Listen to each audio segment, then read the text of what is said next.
Everything is bigger in Texas, including the stakes and the Cup Series playoffs. The first ticket to the Championship 4 is up for grabs today. It's time to kick off the round of 8 after a wild race in Charlotte last week. A lot of craziness all day long. Who's winning? I'm mentally drained after the roller coaster that was. Hold the brake, get it pointed, go ahead. Roval never disappoints. There's always wrinkled sheet metal.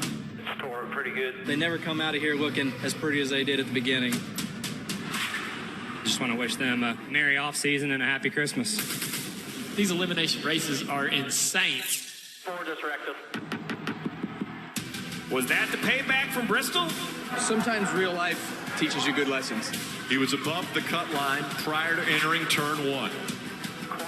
Yes, sir, it is. His opportunity at a must-win gone. Just drove right in the back of you on purpose. Kyle Larson will win at the Charlotte Roval.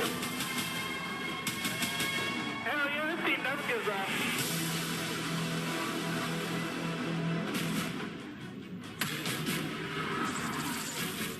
Welcome, everyone, to Countdown to Green from the Texas Motor Speedway, presented by Sonic. For the 8 playoff teams remaining, today is the most important race of the season. Hi, everyone, from the front of the grid, Marty Snyder, Dale Earnhardt Jr., and the big guy, Brad Daugherty, joining you here this afternoon. So, Dale, let's start off right off the bat there. Is that hyperbole to say this is the most important race of the year for the 8 teams left in the playoffs? I think all the races left in the playoffs are extremely important, but this round, it's time to reset. It's like a whole new season. Forget about all the bad things that have happened to you in the rounds before. Just start a new season, a new frame of mind. There's no Talladegas, there's no Rovals in this round, but there is Martinsville.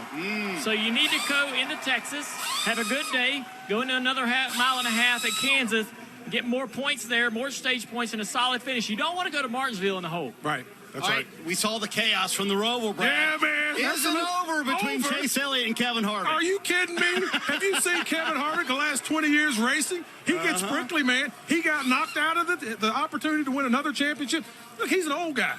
He wants to win a championship. He don't want to win races, and that was taken from him. Chase Elliott took it from him. I don't care if they had a talk with NASCAR.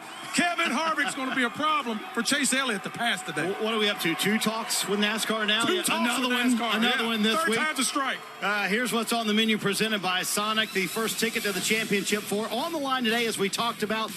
Does that add pressure to the 8 drivers left in the playoffs? How about Team Penske, the only team with all their drivers still alive in the playoffs? We'll hear from Brad Keselowski coming up shortly. Plus, all the Roval fallout. Brad says it's not over. It's not over, baby. Still lots of time left in the season. 4 races, plenty of time for more payback to happen in that situation. Let's head upstairs to the gentleman who will call the race this afternoon, Rick Allen, Steve Letarte, and Jeff Burton. Rick, this race is a long race, and this place has been tough, especially on drivers in the playoffs. It definitely has, Marty. And, you know, Jeff, you won the very first race here. You're familiar with that racetrack, but it's changed. It's different now. It's not the typical mile and a half. What can these drivers expect today of this racetrack? Some confusion, because this racetrack provides that. Turns 1 and 2 are completely different than 3 and 4. 1 and 2 is very flat, very low banking, and very low grip. So you got to drive the car one way over there. Then when you drive into turn 3, well, now you got a mile and a half, super high bank, tons of grip, in the gas all the time.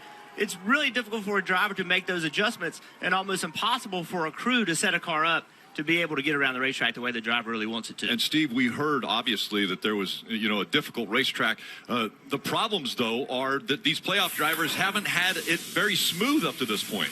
Well, absolutely. Jeff just mentioned how difficult this racetrack is. Well, we have seen it with the biggest names, biggest issues, and really both ends of the racetrack, Jeff. Yeah, it really is. And you can see, it's, you know, all these drivers come here very tight in points, and you think this is a simple mile and a half. They all look the same, but they're not the same. And these are the kind of things that happen. And how many incidences have we seen at this racetrack this time of year? Drivers mad at each other, drivers pushing each other. Here we have one driver pushing another driver into a fight. Like, that's something we don't normally see. But this race has presented so many crazy incidences over the years. Well, that's the challenge of the racetrack. We haven't even brought up the challenge of the playoff 8 drivers. These 8 drivers are the heavy hitters of the series. 6 championships between them, 231 wins. So NASCAR, the series should be excited. The fans should be completely entertained today because it is a heavyweight battle. It's not going to take an okay run. If you run 8th today, there's a good chance you're going to be the worst of those 8 drivers. And we heard Brad talk about the incident a week ago between Kevin Harvick, Chase Elliott. Chase Elliott, he is still in these playoffs, still fighting for another championship. Chase is with Parker. Chase Elliott comes into Texas right on the playoff bubble. But before we jump ahead, I got to look back at last week. The incident between you and Kevin, is this now past you? Is it behind you guys? Well, I'm just proud of our team for fighting last week. I mean, I'm not sure there's many teams in the garage that could have kept their minds right and fixed that car back. I mean, I'm still blown away by what they were able to do. So just really proud of our group. I feel like we've been able to really keep our eyes and our focus where it needs to be, which is, getting to Phoenix and trying to win another championship. So that's where our head is. Still currently where my head's at, and excited to be here. Great Kelly Blue Book colors today, so hopefully our car is fast and we can battle our way forward from the back. And starting in the back, you're going to have to pass a lot of cars. Historically, this is a hard place to pass. How do you see yourself being able to do that? It is definitely a tough place, and one of, if not the most challenging track to move forward in large chunks. So we'll try to get what we can. Hopefully our car has pace. Like we always say, that if you're fast and you're able to make some good lap time, your options become more abundant. So hopefully that's the case for us today, and try to be smart, control what's in our hands, and go to work. And as crew chief Alan Gustin told me, with a fast car, they can take some more risk on pit lane to move up the grid.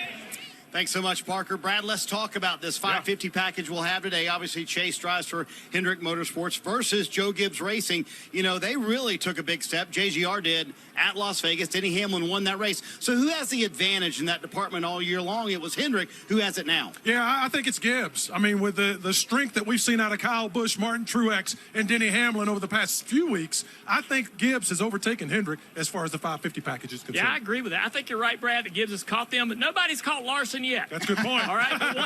One of the guys, though, that has been amazing at the 550s this year is Kyle Busch. He has the best average finish of anyone. Yeah. Truex, the other Gibbs driver, just needs to come in here. Not a great track for him. Come in here and get some points. He's amazing. 2 wins at Kansas, 3 out of the last 4 at Martinsville. We know he can go in there. Yeah. Speaking of Truex, a Toyota driver, time to take a look at the Toyota next-gen car with Andy Graves.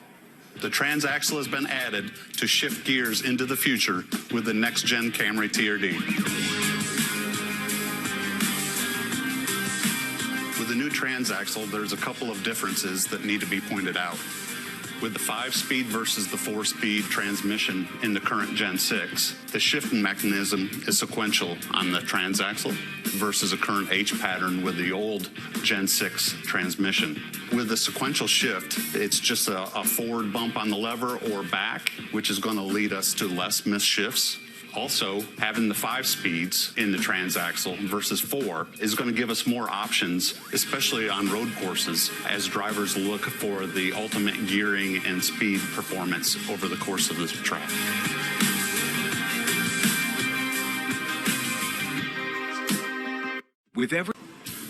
What do you get when you combine a grilled cheese with a double cheeseburger? The new Sonic Grilled Cheese Double Burger, made with 100% pure seasoned beef, ketchup, mustard, onions, Texas toast, and of course, plenty of delicious melty cheese. For a limited time, only at Sonic. You did it, brother. Hell yeah. That's a line. Brian Blaney wins in a shocker. Joey Logano will be the first driver in a half-century to win on dirt in NASCAR's Cup Series. Well, it's nothing like winning at Bristol, but putting dirt on it and being the first to do it is really special. Brad Keselowski has picked up the win at Talladega by a mere inches. He's just racing hard, pushing hard, and that's Talladega. Ryan Blaney is going to hold him off. Byron dives to the track. Blaney goes to block. Blaney's going to win in Michigan. That was cool, man. I'm fired up. Brian Blaney and Todd Gordon go back-to-back. They win at Michigan last week. They win tonight here at Daytona. So all 3 Team Penske drivers into the round of 8. And for Brad Keselowski, the bad news is you're at the bottom of the playoff leaderboard. The good news is it's only 16 points to that cut line. So how do you see that challenge today? Yeah, I mean, it's the same for everybody in the sense that really nobody's locked in unless you get a win. So the points are, you can point your way in. You're going to see 2 or 3 people, Kelly, do that. I'm pretty confident in that in this round. But if you win, doesn't matter. You're through. So I think that's probably the mindset we have with this Continental Ford Mustang team. hopefully we have the speed to do that over the next 3 weeks. And if not, we'll do the best we can to score as many points. Be one of those guys that makes it through. Like I said, we got 15, 16-point deficit to get there, but just not a ton. Could easily be one race. So that's where our head's at. Brad Keselowski, thank you. Thank you. All right, and Steve, the other former champion on the Penske stable, Joey Logano, how about his chances? Well, it's hard to believe the 3 Penske drivers have kind of snuck into this round of 8. Joey Logano, his only win this year was the only dirt race at Bristol. And why it was a historic win, NASCAR back on dirt, that basically has given him no confidence to run better in the playoffs. But I think he needs to use that to his advantage, Jeff. When I'm Team Penske, they got all 3 drivers here, yet no one thought they belonged. Use that. Stay off the radar. Go out. Blue collar, consistent day. Find your way through points. Let everybody else fight for the fireworks. Well, I think Ryan Blaney is their best shot. If you look at what Ryan Blaney and his team have done this year, they have more wins than the other 2 teams combined. And to me, they have speed and consistency. The one thing the other teams have is consistency. This team seems to have both. They're not afraid of coming here today. The other 2 are. They're afraid they're not going to run well. These guys think they're going to win the race. Just a completely different deal right now with Ryan Blaney. I just think they're Penske's best shot right now. He's ready to win, too. It's his time to go out and really contend for a championship. And, Marty, the thing we have to remember is that there are 8 drivers that are fighting for the playoffs and moving on to the playoff championship in Phoenix, but there's also 32 other cars and drivers on the racetrack they've got to deal with. Always the case. The playing field is full, Rick, even if you are a non-playoff driver. So speaking of that, I think we've covered all the playoff drivers, guys. Let's talk about a couple of non-playoff drivers. And, Brad, this is very unusual territory to say non-playoff and Kevin Harvick in the same sentence at this time of the year. My goodness. For them, it's crazy to be here. You wouldn't think, who would have thought? But, yeah, for Kevin Harvick and also William Byron. Mm-hmm. I mean, both of these guys, fast race car, great race car drivers. Kevin Harvick's a champion in this sport. They're not done. They're not just going to get out and get out of people's way today and let them have their way. They're going to race hard. William Byron, both these guys are coming out of the Roval very upset, had bad days. They want redemption. They want to build on the day. They want to hold that trophy at the end of the day. Watch out for those 2.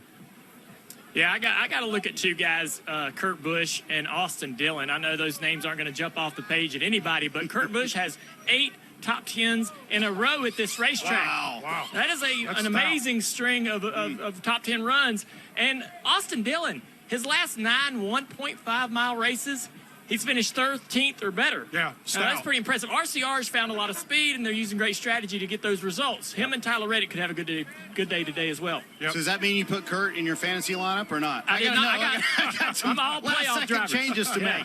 All playoff drivers. All right. So give me a favorite for the race here this afternoon in Texas. And I think we didn't mention enough, it's a long race, Brad. It's a long event, 500 miles. Kyle Larson here today?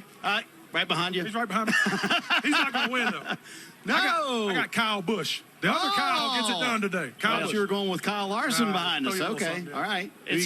For me, it's who can beat Kyle Larson. All right. And Kyle Larson wins this race. Who can step up and really take over as a dominator all year long leading up to this point? Who could take him off his game going through the rest of this round?